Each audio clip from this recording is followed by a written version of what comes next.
It's time to go on another library hunt, guys. Let's see what treasures we're going to find this time.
So our romance roll and the number generator that gave us 200, I started from the last book I read in that romance category and counted 200, and that got us to Hotel of Secrets by Diana Biller.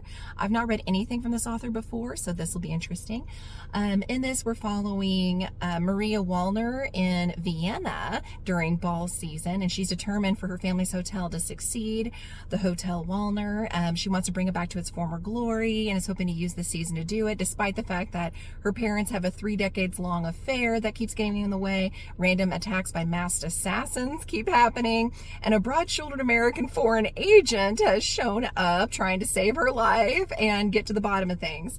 And this agent's name is Eli Whitaker, and he's from DC. He's no nonsense. He just wants to find out who's selling American secret codes across Europe. And so he goes to this hotel to try to find someone that he thinks is a guilty party, and he's getting kind of swept up in the ball and getting swept up with the hotel owner. So I think it sounds kind of cute. Romance, espionage. You know, I love Vienna. I mean, I've never been, but it's on my bucket list. And so I think it's going to be a good time.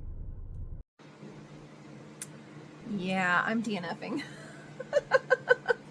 I hate to do it. It's the very first book. It's just boring. It's boring. There's even some wild things happening at this hotel. Like a Frenchman is found sleeping with another man's wife, and that man's trying to shoot him in the hotel lobby. So like some wild things are happening. But the main characters are so boring to me, and it's so slow in between. So I'm about 100 pages in, little less than that.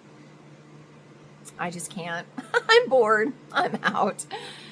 Here's hoping something on the new shelf grabs my eye, and I'm hoping it's a little more enjoyable.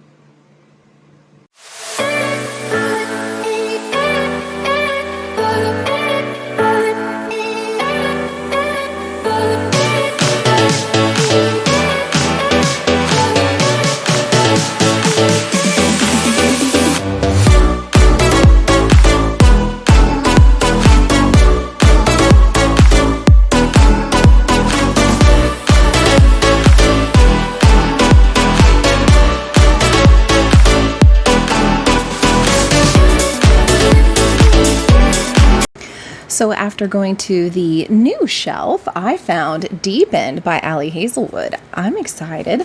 We're going to be following Scarlett, who is a junior at Stanford, and Lucas, who is the swim captain. And I guess they're both going to be kind of competing for the Olympic team, and they make some kind of arrangement to try to, I guess, help each other out a little bit. I'm not fully certain, but it is a beautiful addition for the library book too. So that makes me kind of excited. And yeah, I can't wait to dive in. Currently about 30% into Deep End. I have to admit, I don't know what I was expecting, but it wasn't BDSM. We're following Lucas and Scarlett, and both are parts of the swim team, but there's a difference between divers, which is what Scarlett is, and those who swim like back and forth, which is what Lucas is. Both are talented in their own right, and it's kind of heartbreaking because you've got Scarlett, who has a bad injury that she's recovered from recently, had to have surgery and everything, and her confidence has been shattered, so she's got a little bit of PTSD going on there. So there's certain dives she just can't seem to do, no matter how hard she tries. And then you've got Lucas, who is Swedish, and so he just comes across different but sweet, but kind of no nonsense, and she only ever really knew him peripherally. But one of the other divers on the team with her, she becomes really good friends with, named Penn, and this is Penn's boyfriend. Well, then they break up, and Penn's like, you know what, he was into some pretty strange things, and you've said you're into some pretty strange things. I think the two of you should hook up.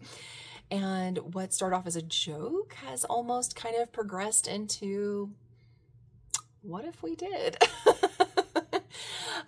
This is obviously set in college, and I don't know, it's definitely interesting. It's not what I was expecting, but I'm not mad at it. And as always, I enjoy Ali Hazelwood's writing, even if it's not something that I've read before or normally search out in my books. So we'll see. I am now 60% into Deep End by Ali Hazelwood. Just trucking along. I've only got this much left. It's interesting. So it's not a spoiler to know that Lucas and Scarlett are obviously going to be starting some kind of a relationship. And it's a mutually agreed upon and respectful relationship, which I appreciate. I love all the consensual stuff that's happening here and the stress on consensual. It's interesting though, because I'm sorry if you hear noise in the background, that's Stevie. He's wandering around. But it's interesting because, of course, you think about you're having fun and doing things. Sometimes feelings get involved. And so that's kind of where we're at right now, is some feelings are happening. But also there's some kind of a weird thing happening in the background because her friend Penn broke up with Lucas, and Lucas agreed it was the best for both of them. But it's like none of their friends know that they broke up. And so every time she comes on the scene, it's almost like people keep saying stuff like, well, where's Penn? What are you doing with them? And she's like, well, we've got this project, this science project we're working on together. And I don't know. I'm having a feeling this is going to come into play. This is going to be weird. I don't know. I'm thinking that's where the big stressor is going to happen in this book, is somebody's going to be saying they didn't say anything because they were embarrassed or something, and I think that's where it's going to blow up. But regardless, it's still really good. I'm still enjoying the writing, and I'm still having a good time. I have now finished Deep End by Ali Hazelwood, and I'm leaning at a 3-star. Could have been a 4-star, but it kind of kept going on and on and on, and it got to the point where I'm like, really need to kind of wrap this up because nothing huge is going on, and we're just having everyday stuff to follow the characters longer, I guess. So to me, felt a little unnecessary. I love me a good old boy, so I don't mind a cinnamon roll kind of male lead. That didn't bother me at all. Some people said it was really boring. I think more than anything, it's just, there's a certain pattern to stories that you expect. You expect there to be an intro, then you expect there to be everything's going great, then you expect this horrible thing to happen, then you expect a resolution from the horrible thing, and they get back together, and then a happy ending. And it just felt like that last 30% or so, you'd already had the resolution, and then it was just dragging it on to just keep having stuff. So I can see why that might have made it feel a little more like, why aren't we wrapping this up? Like, why is this still a thing? Also, the main character is kind of frustrating in the fact that I get being a people pleaser. I am too. But to the extent where you're going to self-sabotage just for a friend that is a new friend of yours, I'd be annoyed with that friend. I'd be like, what is wrong with you. So, but there are people who do that. So I'm not mad at that choice, but I can see why that might have been annoying for people as well. So I'm giving it a 3. If I did half stars, it would be 3.5. The writing style of Allie Hazelwood, I love. I thought that was fabulous. The main story itself, I thought was really good. It's just, yeah, went on a little bit longer than necessary, but overall, I'm glad that I chose this off the new shelf, and I'm excited to see, given the 2 options there, what the librarian's going to give me. All right, so we're gonna go ahead and head into the library and turn in my points and stuff for the summer reading program, because we're now at the end of July. So it's now time to turn stuff in, and let's see what goodies I get. I got the cutest stuff. I'm entered into a drawing. Don't know if I'll actually get it because you only get 5 entries into the drawing, and they have different drawings. So like you could win a gift card to Flicks, which is our local theater, which is so cool. So of course I put all my tickets in there, but you could also do like a coffee shop and things like that. So anyway, we'll see. Stay tuned if I get that. But they are giving everybody who turns stuff in this adorable little like duster, like a little cloth to dust, but it's Anne of Green Gables. Isn't that just the absolute cutest? Oh my gosh, even has part of the story going on the inside. Oh, it's so stinking cute. I love this thing.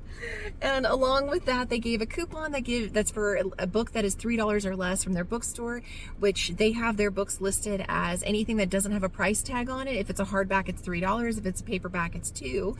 And so I found one. I am so excited about this. Sarah Beth Durst wrote, why am I blanking? The Greenhouse is the newest one, The Spell Shop. And so coming out this year is The Greenhouse, and I really loved The Spell Shop. It was so stinking cute. So I know I like this author's writing style. I didn't even know that this series existed, so I'm excited to hopefully dive into that at some point. So I would say successful outing. You all need to participate in your summer reading program.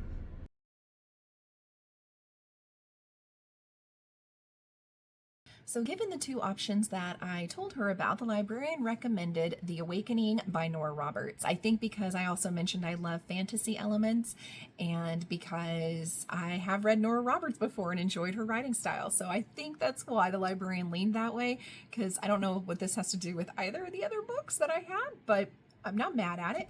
In this, we're going to be following Breen Kelly, who's a girl that her dad would tell her all kinds of magical stories growing up, and then he kind of disappears from her life. So now she's a 20-something-year-old with lots of debt from, student loans and stuff, and teaching and everything, isn't really paying for it. And then she stumbles upon a secret her mother was keeping from her of an investment that's been earning money and is worth over $4 million. So she decides to take that money and go to Ireland and discover what other family secrets are hidden. So I think it does sound like it's going to be a good time. It's the first in a series. I do love me a good series. I love me some fantasy elements. And so, yeah, we'll see. So I got about halfway and decided to DNF it. I like Nora Roberts' writing style. It's not that. It's the fact that we're halfway through this massive book, and we're just now getting into some action and finding what I'm betting is going to be the love interest, and it's just not grabbing me. I am just so bored, and there's magic even involved, and like some kind of world travel, and it's really cool, but I'm bored. So I'm going to DNF here because I think at best it would be a 3-star, and I don't want to prolong that. So all in all, I'd say a success. I thought it was great. I had a wonderful time, a couple of new interesting ones, a couple of DNFs, but we won't talk about those anymore. And thanks guys for watching and being here. Please like, subscribe, send your friends, and I'll see you next time.